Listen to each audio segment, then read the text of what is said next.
Got that on video. Oh! Don't lean back. Alright. It's a hazardous vlog to film. 10% luck, 20% skill, 15% concentrated power of will, 5% pleasure, 50% pain, and 100% reason to remember the name. So there are a lot of writers that could be our heroes in terms of writing style and work ethic, but the ones that really impress me and the ones that I'm proud to be a fan of are the ones who are really good with interacting with their fans, especially online. Like Maureen Johnson is pretty incredible interacting online with her friends. Lori Halse Anderson answers like every email and tweet, I think. And John Green, that's a perfect example right there. I mean, he created an entire community. Neil Gaiman's huge about interacting with his fans on Twitter. Lisa McMahon, she says she answers all of her tweets and Facebook messages herself. And like Shannon Messenger, her book isn't even published yet, but she responds to like every blog comment. She visits other blogs, hundreds I think a day. I don't know how she does. I don't think she sleeps. Gretchen's really good too. I don't know if that's just because I know her, but I don't think it is. And I like the people who are really interactive online, but not just online, like in person.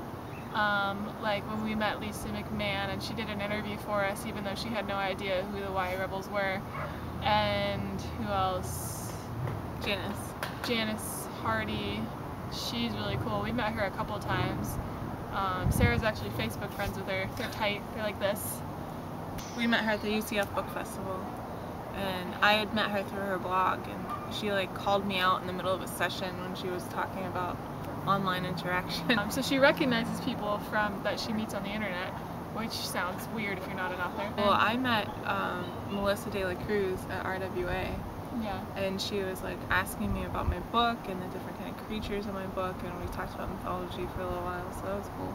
So authors that act like their fans they know that their fans, you know, is why they get to do what they do. So yeah, their fans are friends and not dollar signs. So I didn't realize how much I liked authors, because I kind of just thought they were all like that, but then I had the unfortunate happenstance in which I went to an author's event, and she was quite fake.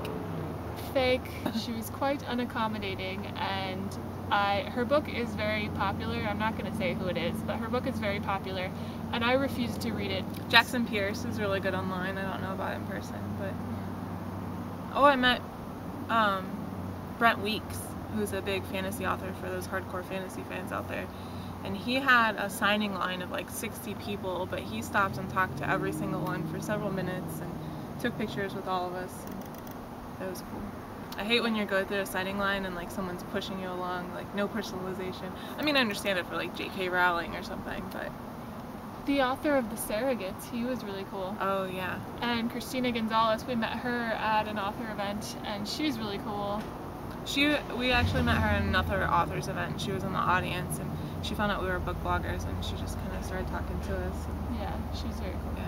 So there are a lot of people that we like the writing of, that we could say are writing heroes specifically for writing, but I think really we connect to the ones who connect to their fans most of all. So I just want to thank the authors that interact with your fans. I know there are several authors that I've bought their books solely based on like their online presence. So thank you guys, and we will see